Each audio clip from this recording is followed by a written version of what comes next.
नमस्कार।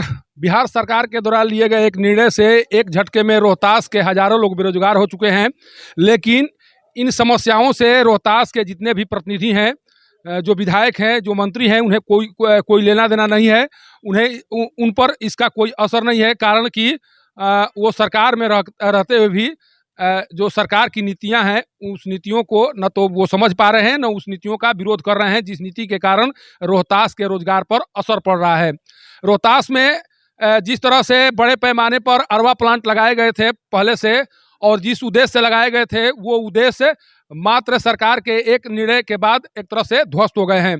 कहा जा रहा है कि सरकार के द्वारा ये निर्णय लिया गया है कि अब जो भी पैक्स या जो भी सहकारी समितियां हैं, उनके द्वारा उसना चावल जो स्टेट फूड कॉरपोरेशन है, वहां जमा किया जाएगा। अरवा चावल जमा करने की इजाज़त नहीं है। जैसे ही ये निर्णय आया, उसके बाद से जितने अरवा प्लांट लगाए गए थे यहाँ पर, वो एक तरह से बेकार हो गए हैं। कई लाख रुपया लगाकर जो मिलर हैं, वो अपना सिस्टम खड़ा किए थे, लेकिन सरकार के एक निर्देश के बाद उनका सारा सिस्टम ध्वस्त हो गया और उस सिस्टम में काम करने वाले कई हजार लोग बेरोजगार हो गए।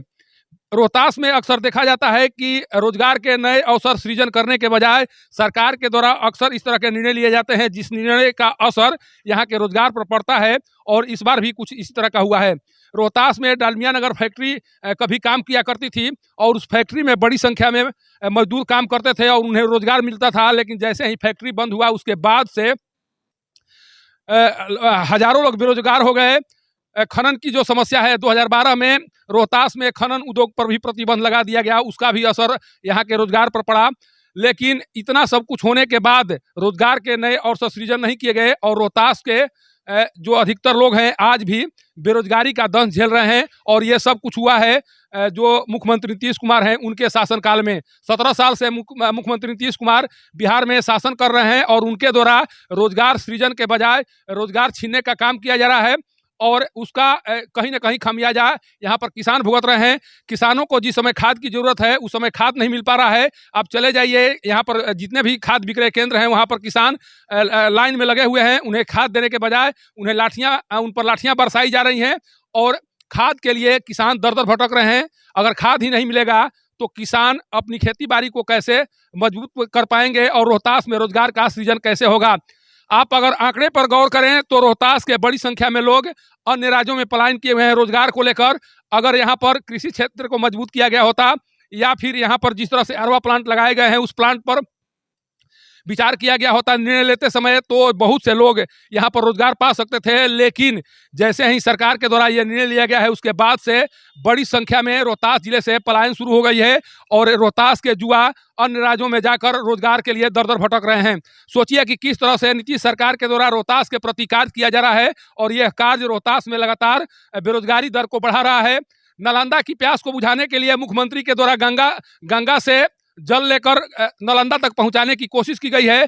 उन्हें लग रहा है कि नालंदा के लोग प्यासे न रहें, लेकिन रोहतास के लोग बेरोजगार रहें, इसकी चिंता नीतीश कुमार को नहीं है। और इसी चिंता के नहीं होने के कारण यहाँ के जो युवा हैं, वो एक तरह से परेशान हो रहे हैं, और परेशानी उनकी लगातार बढ़ती जा रही है।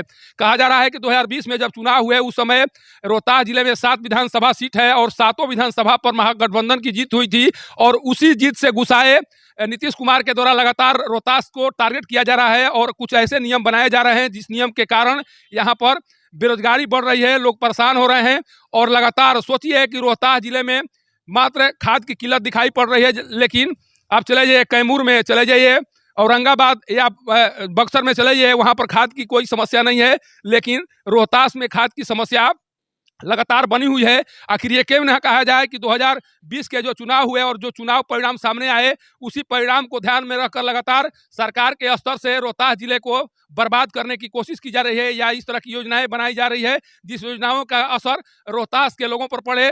लेकिन यहाँ पर जितने 7 प्रतिनिधि जीत कर गए हैं महागठबंधन की ओर से, उनके द्वारा भी कुछ नहीं किया जा रहा है। यहाँ पर जो मंत्री मुरारी प्रसाद गौतम है, उनके स्तर से भी कोई आवाज नहीं उठाया जा रहा है। ये बताने की कोशिश नहीं की जा रही है कि जो सरकार के द्वारा निर्णय लिया गया है, उस निर्णय का असर रोहतास जिले के किसानों पर पड़ेगा, रोजगार पर पड़ेगा। लेकिन उनको अपने पद से मतलब है।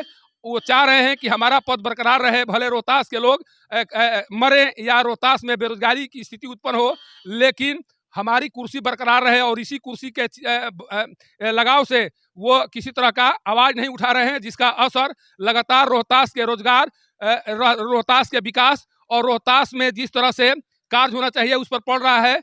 लेकिन सरकार को इस बात को समझना चाहिए कि रोहतास आने वाले समय में जब 2020, 2024 और 2025 में चुनाव होंगे, उस दौरान इस बात का ख्याल यहाँ के लोग रखेंगे कि नीतीश कुमार के द्वारा रोहतास के लिए क्या कुछ किया गया और उसका परिणाम क्या कुछ पड़ा।